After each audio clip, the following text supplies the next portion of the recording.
Viewer discretion is advised. Hello, everybody. The Lawn Gnome is here. Alejandro G. Ayatitu.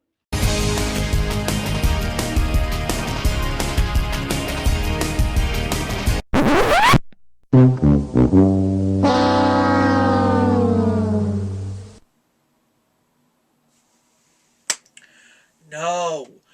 No, no, no, no! Yes! Today is my 2016 Oscar Snubs video. And oh my goodness, it is going to be a bloodbath.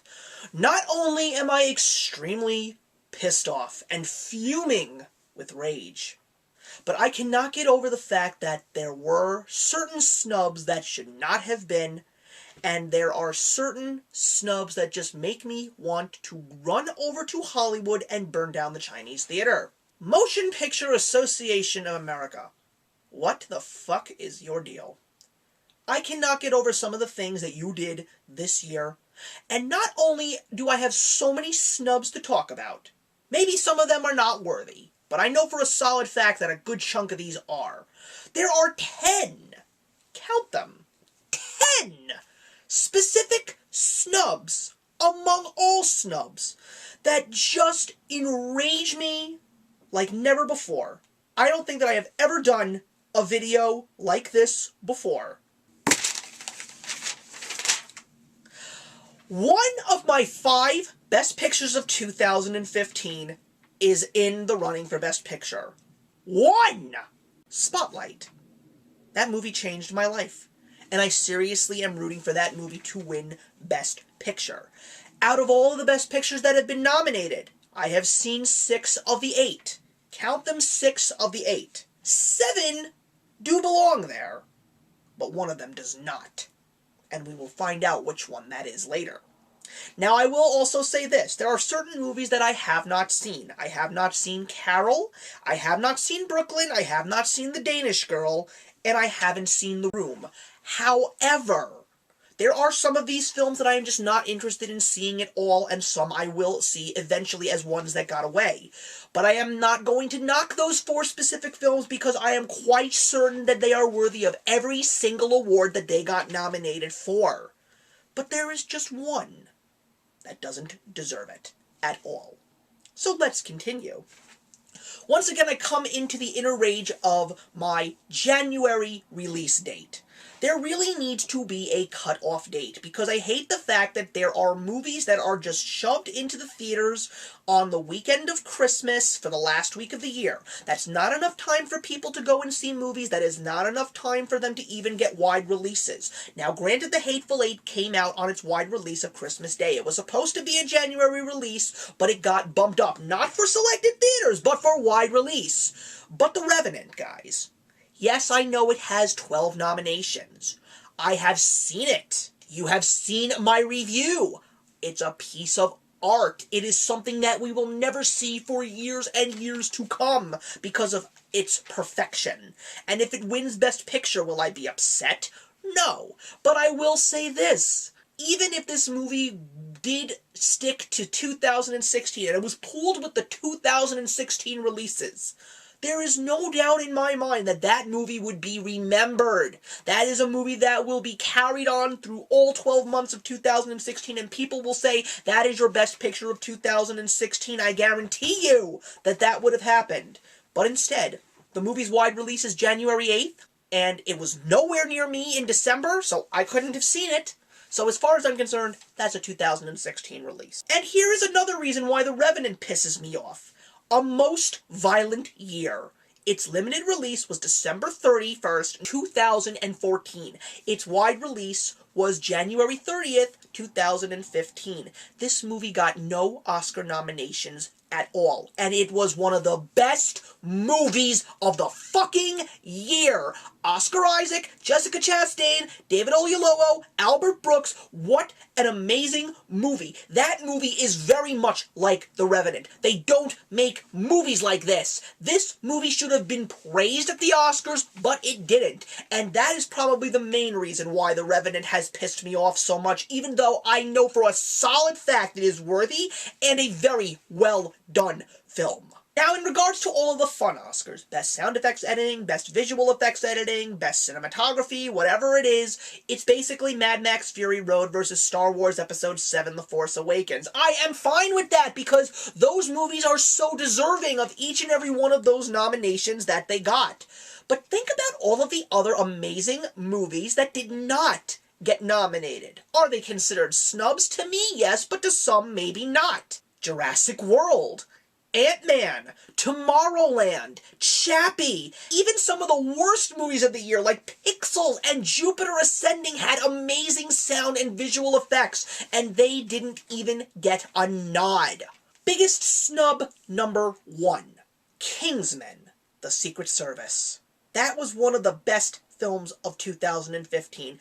Everyone raved about it. No visual effects, no sound effects, no nothing. How about this movie for visual effects? Where is the Walk?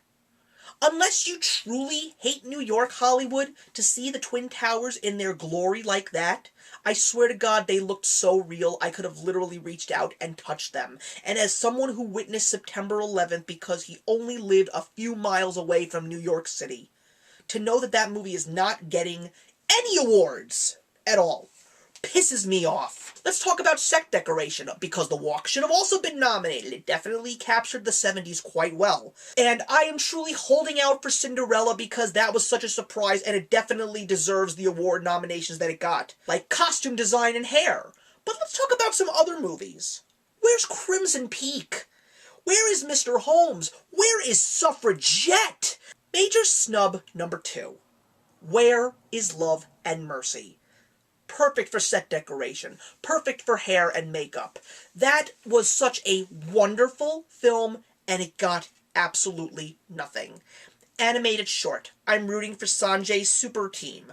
But there's no Riley's first date. Now, is that because of the fact that it is not shown in theaters? Also, the Ice Age cartoon that was shown before the Peanuts movie, that was a fantastic short film. Very upset that that didn't even get nominated as well.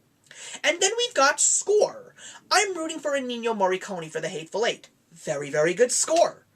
And not so much John Williams because of the fact that I didn't really find The Force Awakens score to be as spectacular as the Star Wars scores that came before it. Snub number 3. Hans Zimmer. He's becoming one of the most diverse composers ever. Take a look at the score for Interstellar, but look at what happened in this year. He made 2 amazing original scores for The Woman in Gold and Chappie. No 2 are quite the same. And what is this rule about no more than 1 composer being allowed to get nominated for an Oscar? That really is upsetting to me because there are a lot more movies in which there are dual directors, dual composers.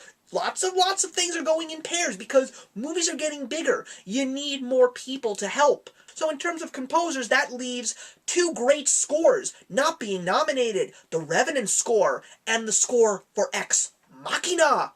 Those are 2 amazing scores that are completely overlooked, all because of the fact that they have to follow this godforsaken rule. And what about Alan Silvestri for The Walk? That was also an amazing score. I don't understand why that movie is getting snubbed to high heaven. Now let's take a look at Best Song. Why is 50 Shades of Grey being nominated and movies like Kingsman, Love and Mercy, The Walk, and Mr. Holmes not getting nominated? And that brings me to snub number 4. Pharrell Williams for Dope. Some of those original songs, especially Can't Bring Me Down, was such an awesome song, so different, so unique, and it gets no nomination whatsoever. Best Adapted Screenplay. There are some great nominations there.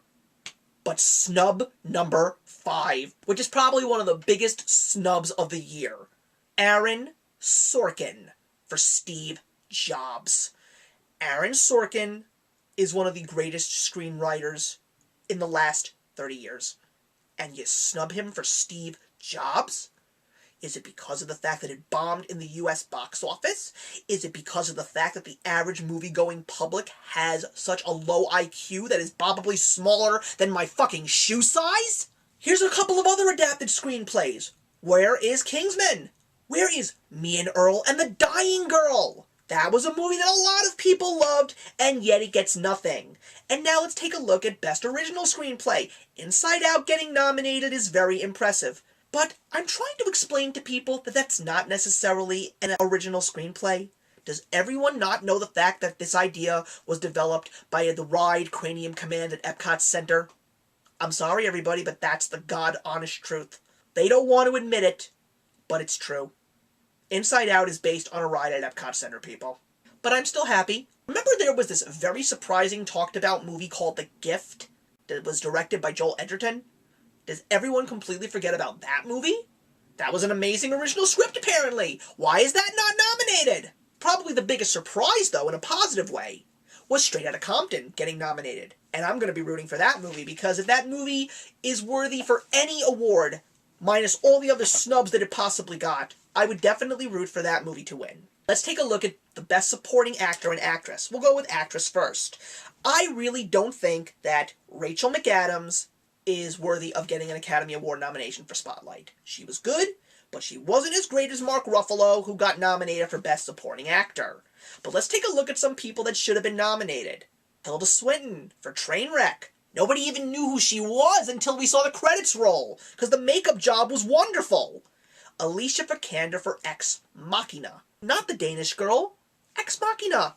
Kate Winslet, on the other hand, getting nominated for Steve Jobs. I really think that that was the best performance of the year, and I hope she wins it. And what about Cate Blanchett for Cinderella? I thought that she was fantastic in Cinderella. As far as Best Supporting Actor, snub number 6. Where is Steve Carell for The Big Short? Christian Bale was good, don't get me wrong, but he was not as good as Steve Carell. He made that movie. But I am very happy that Mark Rylance was nominated for Bridge of Spies. I'm actually quite surprised that Bridge of Spies got as many nominations as it did. But Mark Rylance was the best part of that film. He surprised me because he came out of nowhere, and I sure as hell hope that he wins the award. Where is Paul Giamatti for either Love and Mercy and Straight Outta Compton? Where is snub number 7? Paul Dano for Love and Mercy, playing Brian Wilson. I cannot believe that Love and Mercy got nothing for the Academy Awards. It was such an amazing biopic on one of the greatest musicians of rock and roll history, Brian Wilson. Hell, I would have even considered giving John Cusack a nomination because he was fantastic in this movie as well. If you have not seen Love and Mercy, go see it and you will understand what I am talking about. And is there any reason why I shouldn't think that Colin Firth should have been nominated for Kingsman? I thought he was amazing in that movie, especially because of the fact that he has never taken a role like that. He was so good. Best Actress and Actor. Why is Jennifer Lawrence being nominated for Joy? I would have gladly nominated her for Mockingjay Part 2. But she's basically becoming the new Meryl Streep amongst many other YouTubers that are saying that right now. I truthfully don't think she deserved any Academy Award this year. Even though I have not seen Joy, a lot of people are saying not so good things about that movie. But what about Carey Mulligan for Suffragette? What about Helen Mirren for The Woman in Gold? Hell, why not Amy Schumer for Trainwreck? She got nominated at the Golden Globes. You can't let a comedic role get nominated? I thought she was very good in Trainwreck. Best Actor, Bryan Cranston for Trumbo. They don't say the movie is good, but they say he is fantastic. Matt Damon for The Martian, he's fantastic. This can definitely be Leo's year, though, because he was amazing in The Revenant. I didn't think that he was going to trump his performance in The Wolf of Wall Street, but he did, in a very different way. But where's Will Smith for Concussion? Where is Johnny Depp for Black Mass? Where is snub number 8? Sir Ian McKellen for Mr. Holmes. Did everyone forget that that movie came out? Did everyone forget how amazing that movie was? I'm sorry, that's disgusting to me. Disgusting! Best Director. Where's Danny Boyle for Steve Jobs? Where is Ridley Scott for The Martian? Where is Steven Spielberg for Bridge of Spies? I thought he did a fantastic job directing that movie. And where is Robert Zemeckis for The Walk? Now, don't get me wrong. Nominees were very well chosen. But I kind of feel that when you have that many amazing names directing films, There's no reason why you can't have more than 5 choices. You did it for actual films. Why can't you do it for the other categories as well? It's not so difficult. But now we're going to get into some of the worst snubs of the year. Best Animated Film. Disney truly is sleeping with each and every one of these board members. Because how the fuck do you snub the Peanuts movie? The Lego movie I can understand. I didn't think it was anything special. But the Peanuts movie? Are you so afraid that the Peanuts movie is going to beat Inside Out? What about The Good Dinosaur? What about Hotel Transylvania 2? What in the fuck is The Boy in the World? When Marnie Was There is a great choice too. But the Peanuts movie? A major piece of nostalgia? Some mind-blowing animation? A great combination of 2D and 3D? The fact that they could have done anything with this movie and yet they made it exactly what it was supposed to be. A fucking Peanuts movie in Charles Schultz's honor. I am sorry to say this, but I don't think Inside Out is a great movie. It's a good movie. It's not one of Pixar's best. I know that a couple of my YouTube friends can agree with me. But this is what I like to call Jake Gyllenhaal effect. Jake Gyllenhaal did not get nominated last year for Nightcrawler. If he would have been nominated, he would have stolen that Academy Award from Eddie Redmayne. I truly believe that if the Peanuts movie was nominated, it would have stolen the Academy Award from Inside Out. And as far as I'm concerned, it wouldn't be stolen. The right one would have won. Now let's take a look at Best Picture of the Year. Mad Max? Why not just nominate the Fantastic Four and Gem and the Holograms for Best Picture just to continue to ruin my day? Okay, I can understand that the theatrical experience is definitely 1 in a million. But Best Movie of the Year? Pure, unadulterated, how did I not smell that a mile away, and yet I stepped in it either way? Horse shit. You take away the special effects, you take away the makeup, you take away the car chases, you take away the cinematography, and what do you have? A subpar plot with shitty acting. That's what you have with Mad Max Fury Road. It is not Best Picture worthy. I will name you 10 films that I thought of in a matter of 60 seconds that I wrote down right here that are better than Mad Max Fury Road. Love and Mercy, The Peanuts Movie, Mr. Holmes, Me and Earl and the Dying Girl, Steve Jobs, Kingsman: The Secret Service, The Walk, Straight Outta Compton, Dope, Ex Machina. You want me to go further? Paddington. How about another? The Intern. Dare me to go even further? Black Mass. Double fucking dog dare me. The Hateful Eight. Again? Star Wars: The Force Awakens. Mad Max is not a good movie. I would love to watch each and every one of you watch Mad Max Fury Road on your own personal television screens at home. I guarantee you, you are not going to look at it the same way that you did when you saw that movie on the big screen. Okay? Great film experience, shitty movie. Action movies never have a brain in their heads. This whole thing that people are saying about it's all about cleansing of the soul, redemption, well, you could have done it with better acting and a better story. Not this hodgepodge of seizures. What a lovely day indeed. What a lovely day indeed to be fucking pissed off because a halfway decent film got nominated for Best Picture. And I will say this, if it wins, I will be absolutely disgusted because I think that would be the worst Best Picture winner since The King's Speech. The other movies that are nominated alongside it are much better films, higher quality, and much more deep and thought-provoking. Mad Max is just 2.5 hours of lose your mind in the theater and watch things blow up. That is Mad Max Fury Road, everybody. And that is my Oscar Snubs for 2016. I'll see you in the next one. Actions speak louder than words.